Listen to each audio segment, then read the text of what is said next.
saya tuh motret dari tahun 73, SMP ya, SMP. Dan saya betul udah seneng lihat motret, lihat orang motret itu seneng. Dari dulu ayah saya juga punya kamera, jadi begitu ayah saya motret-motret, saya juga pinjem pengen motret, sampai rebutan istilahnya. Terus jadi itu memang saya tertarik mengcapture apapun lah, apa yang saya suka tarik saya potret gitu. Jadi saya nggak terlalu waktu itu pada awal stage itu nggak terlalu selektif mau motret apa gitu. Tapi saya senang motret gitu. Di situ itu ini kerasa banget tuh, nikmat sekali. Wah, kompos, ngekrek, bisa dapat objek bagus tuh waktu itu sangat nikmat. Dan terakhir emang ada om saya yang kebetulan beli kamera di Jepang, yang saya cerita F2 itu. Dan dia lihat, misalnya kan kamera udah serba auto, ini kan semuanya manual gitu, dan berat. Dia bilang, Bi, mau nggak kamu ngerawat itu saya, Nikon F2 saya nggak repot makanya terlalu manual, gitu. Jadi itu yang akhirnya bapak saya punya sendiri, saya punya sendiri, dan kita punya agama yang berbeda, jadi udah mulai ledek-ledekan gitu.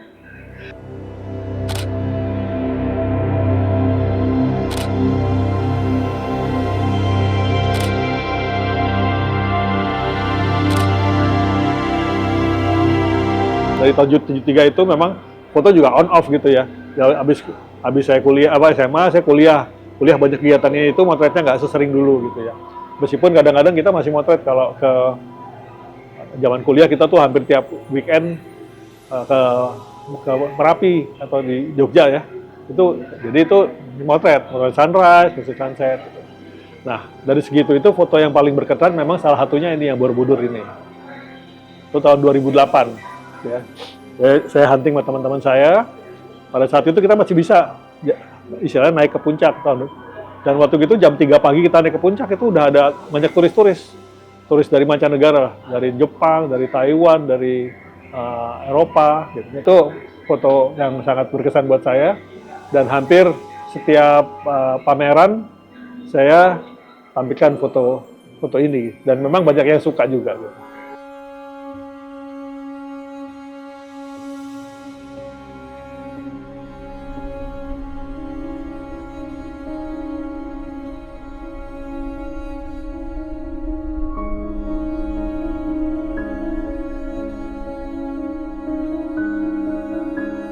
Biasanya saya kalau memang mau motret diajak teman, ada ini nih, ada trip ke mana, ke Kamboja atau ada trip ke Vietnam, saya cuti. Jadi saya cuti seminggu atau 10 hari, benar-benar pergi untuk motret, ya.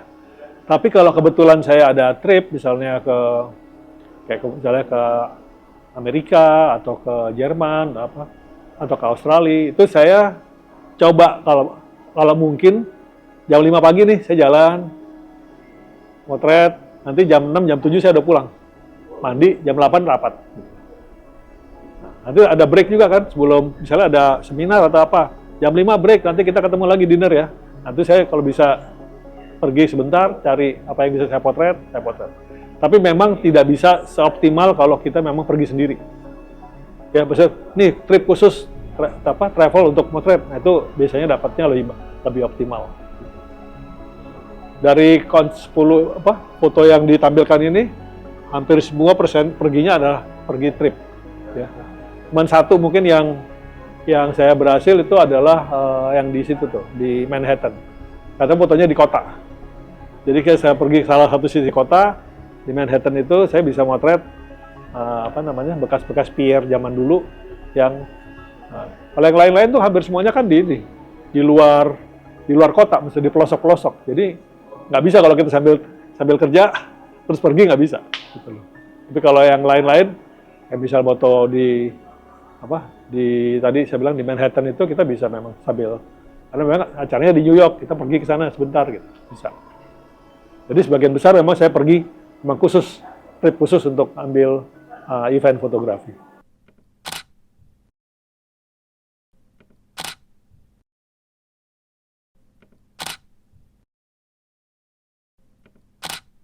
Jadi memang saya itu senang alam ya.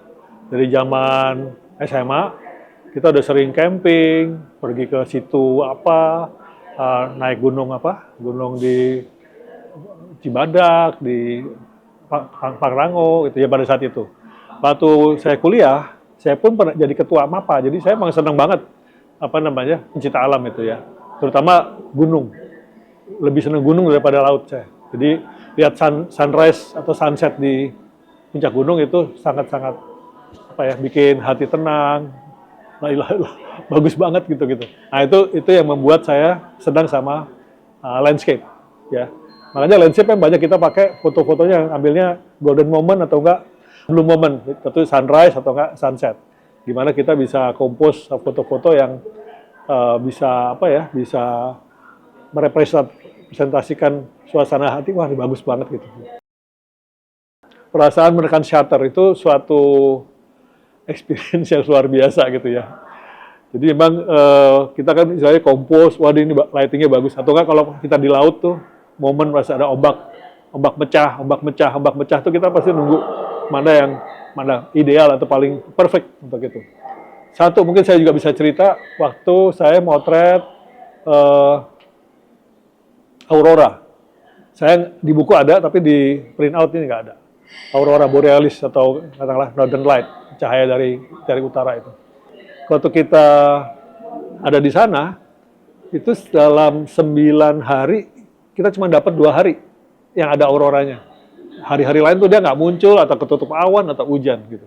Nah itu begitu kita dapat, itu di sana juga ada grade-grade-nya ya. Grade 9 tuh yang paling bagus. Ada grade 5, grade 3 yang auroranya ya tipis-tipis lah gitu ya. Nah itu grade 9. Itu saya pernah tuh motret sampai bengong gitu. Gila, bagus banget ini, la ilaha illallah. Sampai saya lupa motret shutter gitu. Akhirnya, saya belum motret nih, akhirnya saya kompos gitu. Dan setelah itu pun saya nggak sempat mikirin ngambil video. Saking amazed sampai kagum sama itunya, kagum sama suasananya aurora itu.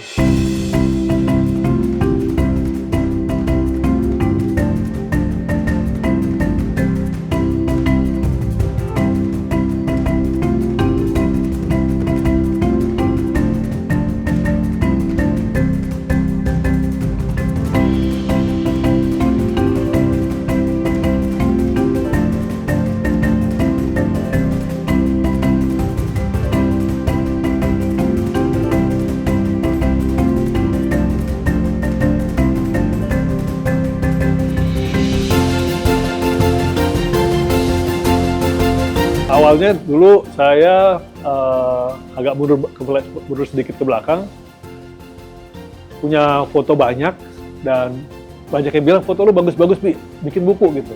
Nah, jadi ini sampai saya punya buku ini, buku pertama saya ini prosesnya panjang. Maksudnya saya pernah nunjuk 3 atau 4 kurator yang ya istilahnya saya, liatin dong foto-foto gua, kan lu bilang gua bisa bikin buku, liatin foto-foto gua.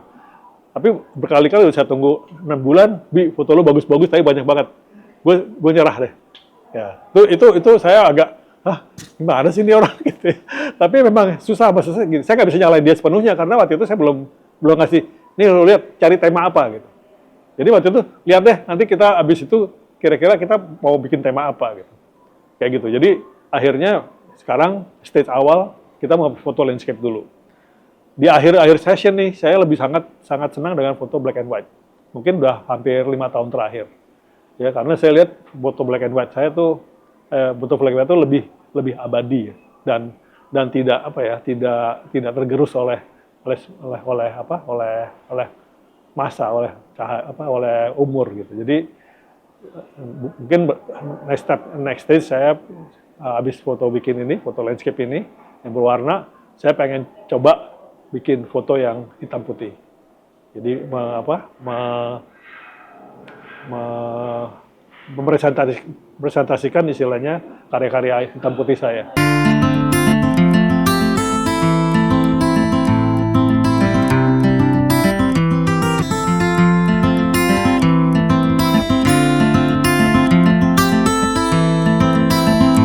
Pertama-tama kenapa saya mau bikin buku ya? Itu adalah tentunya kenang-kenangan hidup. Kenang-kenangan hidup, saya istilahnya punya kenang-kenangan hidup, buku yang bisa saya tinggalkan untuk anak-anak saya, cucu saya gitu mungkin ya. Dan ini juga salah satu bentuk terima kasih saya pada orang tua saya, ya. Orang tua saya yang istilahnya dari kecil mendidik saya dan istilahnya saya bisa membuat sesuatu hal yang istilahnya kalau mereka masih hidup, insya Allah mereka bangga sama karya ini gitu ya. Yang kedua, ini juga salah satu bentuk dari encouragement untuk mengajak teman-teman fotografer yang lain. Banyak sekali mereka tuh banyak fotonya bagus-bagus tapi nongkrong aja di harddisk atau cuman di medsos yang kecil-kecil ya, kayak Instagram kan nggak bisa besar gitu. Nah, dengan kita wujudkan sebagai buku ini mereka jadi punya karya yang lebih visual ya, dan bisa dinikmati siapapun gitu. Dan memang sebetulnya yang namanya fotografi itu harusnya idealnya kita lihat di printed maksud saya, bukan di HP gitu loh ya. Justru makanya saya mohon maaf sampai sekarang tuh kita bisa lihat karya-karyanya fotografer terkenal dari luar negeri di HP aja pasti ada sneak peek, tapi saya kalau bisa punya fotonya Ansel Adams secara buku saya beli gitu loh. John Sexton saya beli gitu karena beda gitu. Begitu kita lihat bukunya di sini, waduh beda gitu sama cuma lihat di HP gitu loh. Kita lebih dapat dapat ikut terlibat suasana hati kita, lihat waduh ini fotonya bagus banget gitu ya. Jadi bisa seperti ini gitu kan. Waduh, beda kalau kita cuma lihat dari digital ataupun dari HP.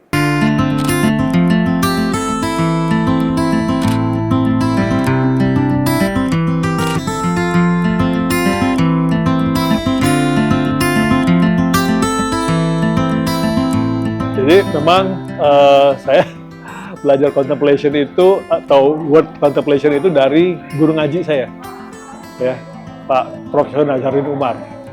Jadi waktu itu sebelum COVID itu saya udah ikut beliau, ikut pengajian dan belajar banyak. Dan salah satu hal yang dia sampaikan adalah contemplation atau kontemplasi, yaitu gimana kita menyatu dengan alam atau merasakan hasil karya ilahi mengenai alam semesta kita, dan gimana kita bisa meng-capture-nya, dan habis itu menyajikannya. Dan dengan saja itu loh istilahnya hasil kontemplasi saya dengan alam akhirnya jadi buku ini.